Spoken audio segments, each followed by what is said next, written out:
And then we have this. Again, it's not entirely perfect. We're definitely going to have to tweak this later on when we have the correct color correction in. And I made some slight changes also because after the first rebuild it didn't turn out that good. So I set environment intensity to 1 for the time being. And I also decreased all the lava lights to intensity 8 coming from 20. Still is rather bright. For now it works though. So we can move on to the sky. So now we have a blue light coming down from the sky being cast upon the level. You can see even here where there's definitely no lights, the rocks here outside the level, even those are now lit up by a blue light. So that's what I use for the general elements. Then we have the sun itself. For the sun itself we should use a directional light. We also have a skylight here, which is kind of similar to the one over here. This is a bit more advanced, a bit more control. So I simply used this one and stuck to that. Anyhow, get a directional light, place it somewhere in the level. It doesn't matter where you place it, it always affects the entire level. So I usually place it in the middle of the level, somewhere higher up, so I can easily find it back later on when I need it. And again, I tend to scale up the icon quite a bit, so it's easy to find. You can rotate it, you can see it has an arrow to it.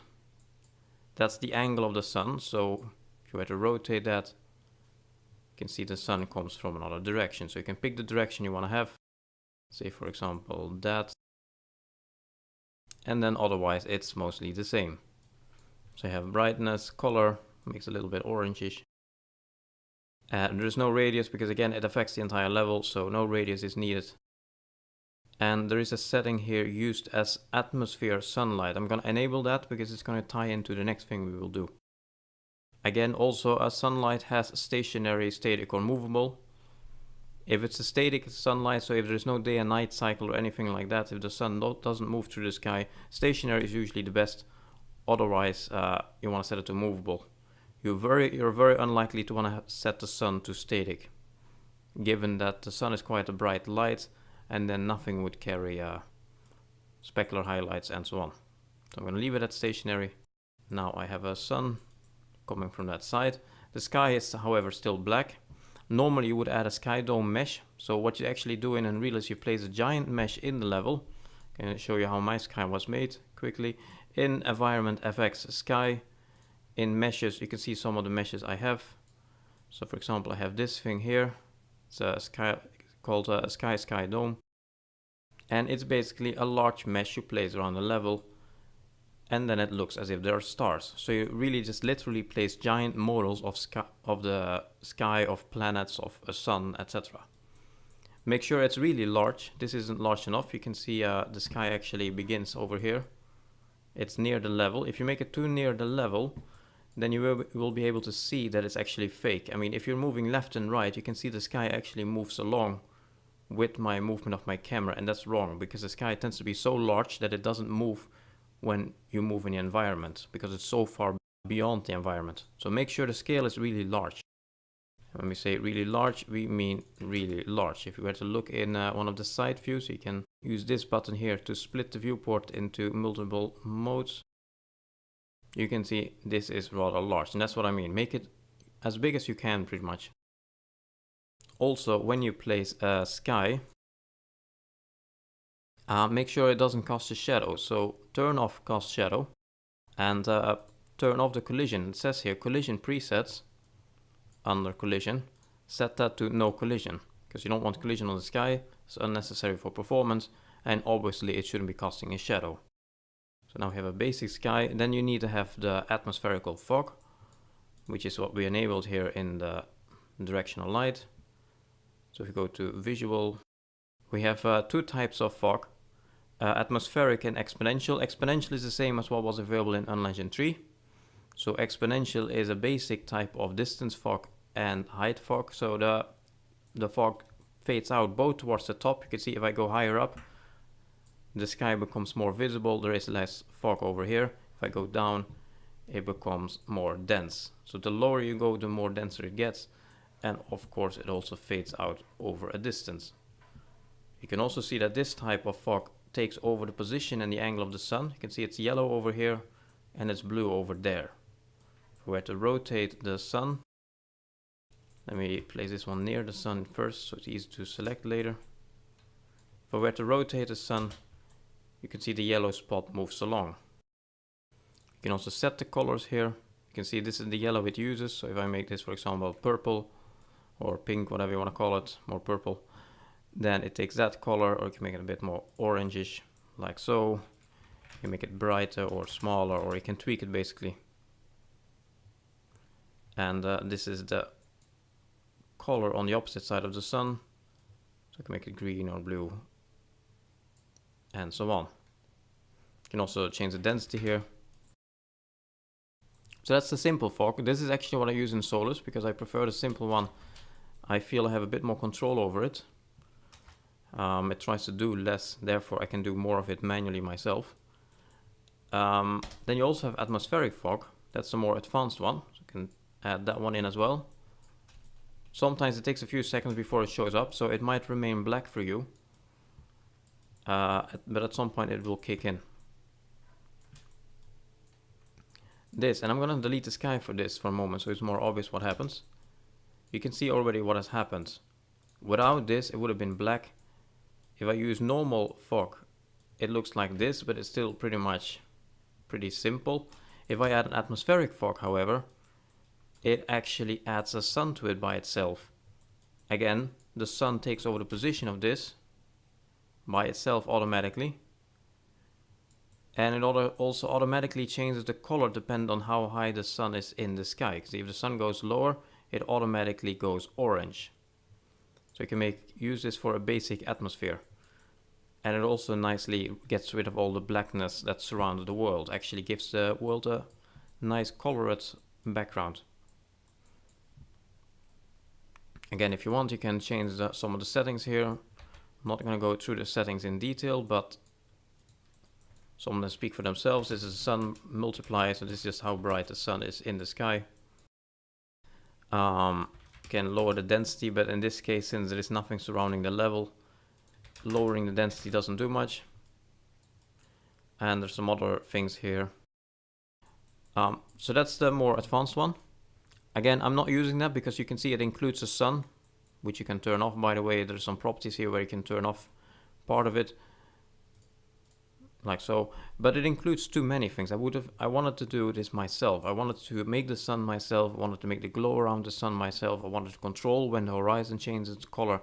So I wanted to have more control. Therefore, I used a simpler one along with a complex setup of materials. So I did most of this myself manually in Blueprint. Too complicated to go through in this video, but basically you can drag in my entire sky and it will instantly work. In Blueprint's game, you got a simplified version of my sky. Just drag that in, and that instantly has everything you need. So you can see it has the skies, it has the clouds, it has everything. It responds to the sun as well. Make sure you remove your sun, by the way, because the sky in itself already contains a sun. So remove that, and then you have this.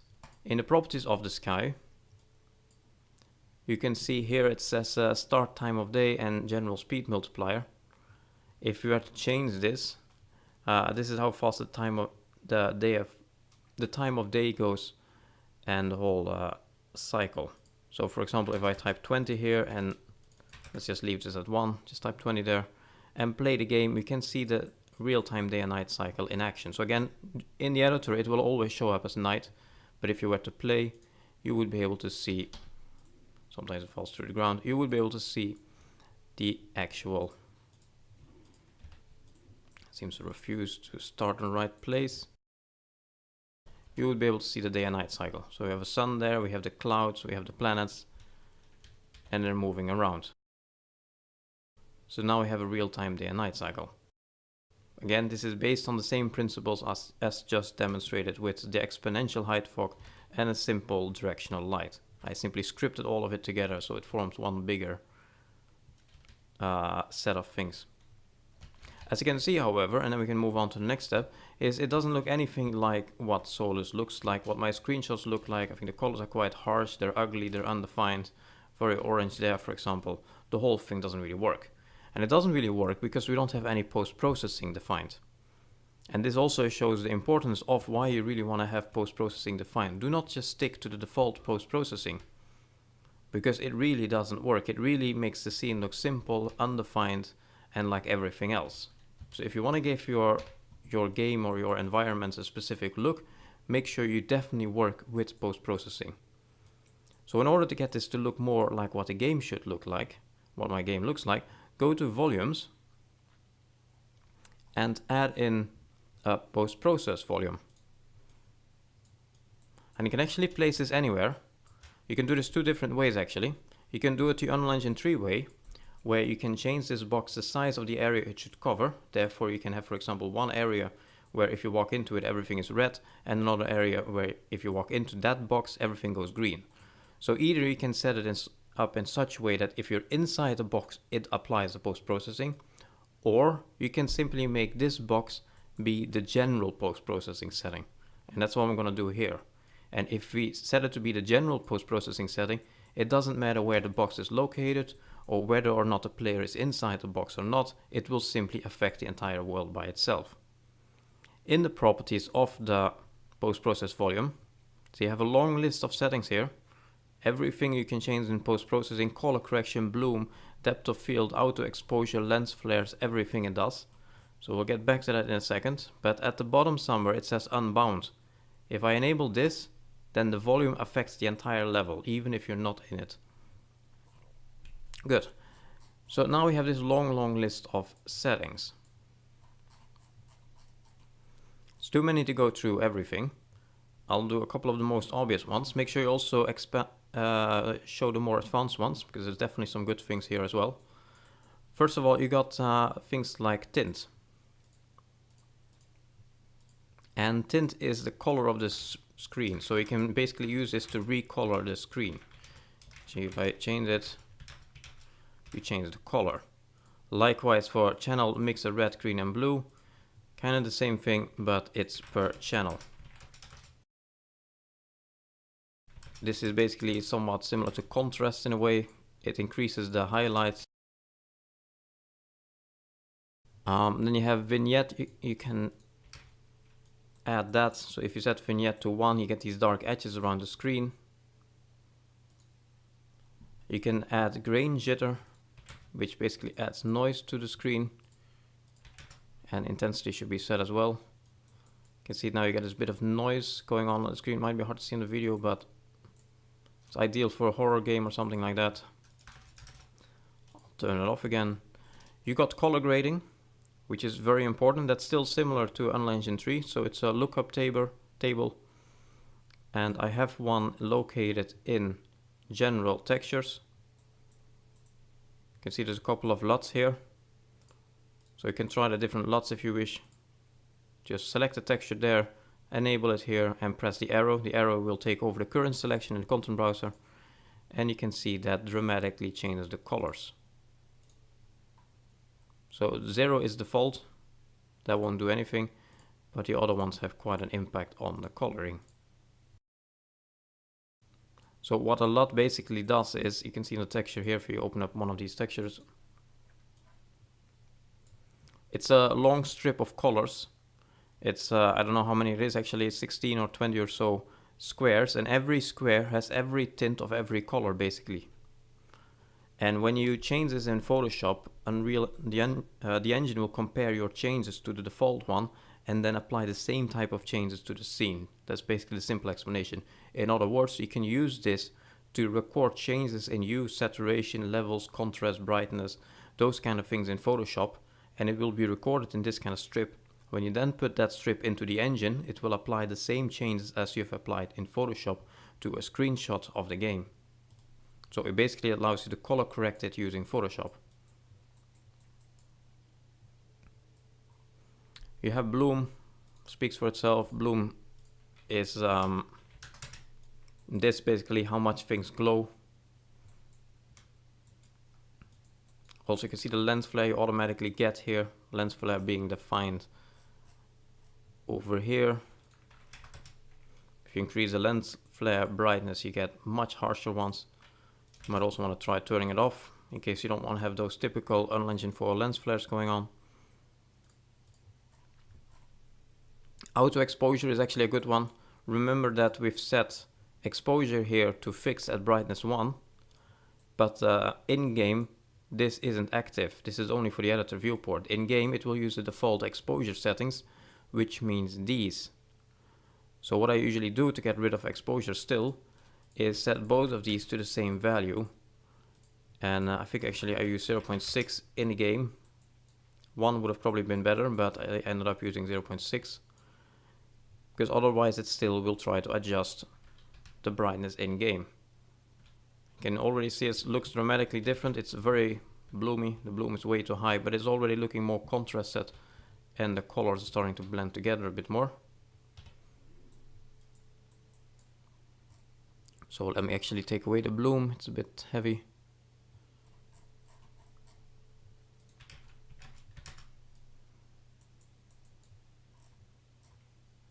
I'm not going to set all the properties here, by the way. It's a lot of properties. It's too much to go through, and a lot of this is very advanced or very specific. So I'm just going to set a couple of them.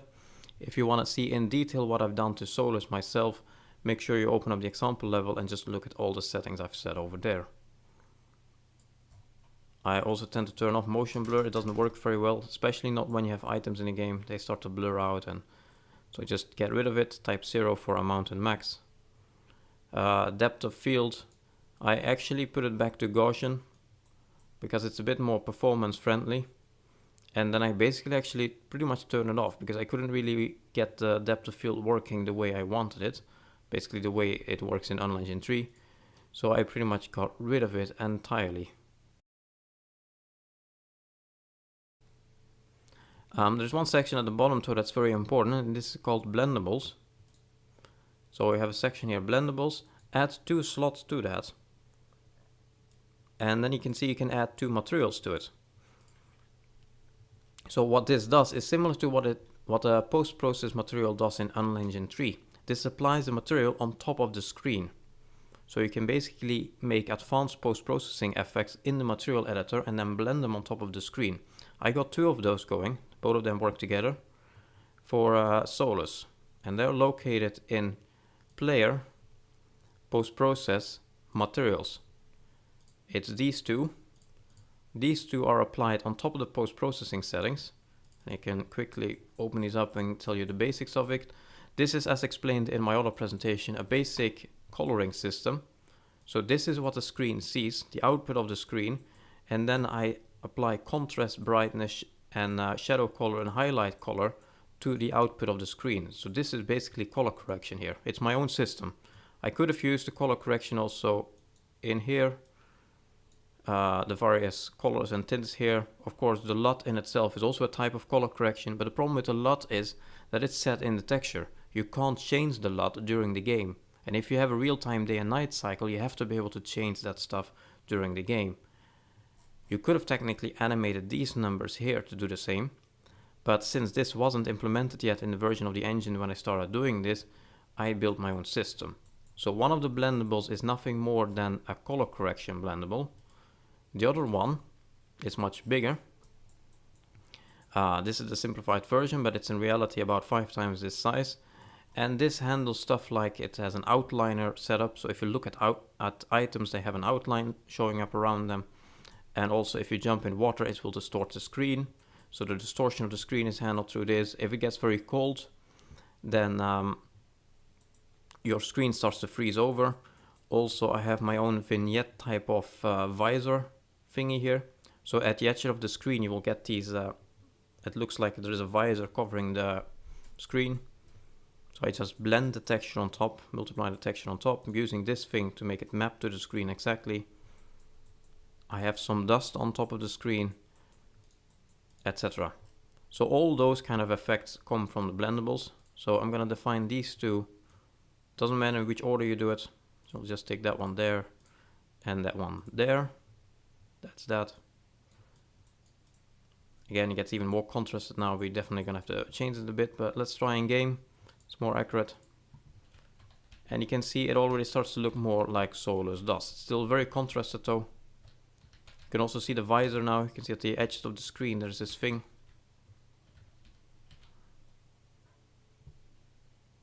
You can see the dust on the camera as well. That's a combination of a post-process blendable and settings in the post-process volume, a dirt mask. Right, let's adjust the contrast a bit and the various settings, and then we can round that part up. Make sure you have no color grading set.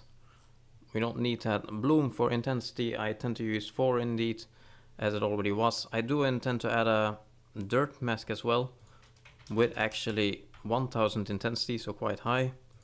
Enable the dirt mask, and select it. It's located in textures here.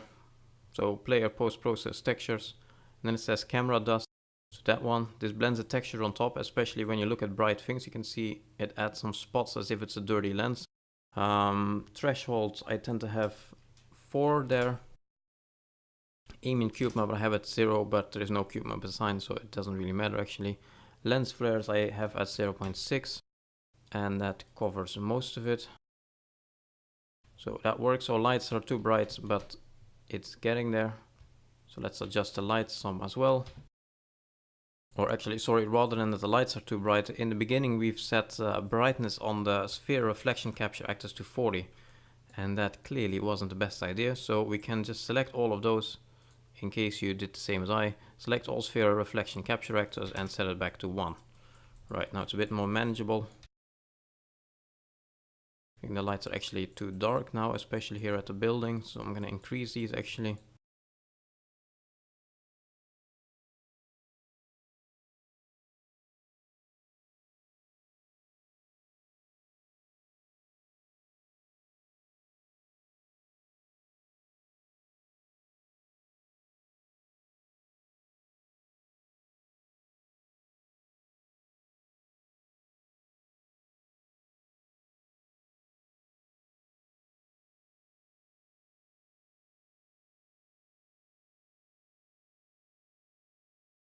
Again, I should be rebuilding this now to have it accurate, because for one I increased the environment color coming from the sky, and that definitely doesn't show up without rebuilding. But you can see it's already much more in the style of the game. So it's not perfect, it's not as tweaked as the example content that's delivered with this video is, but it's very much so in the right direction.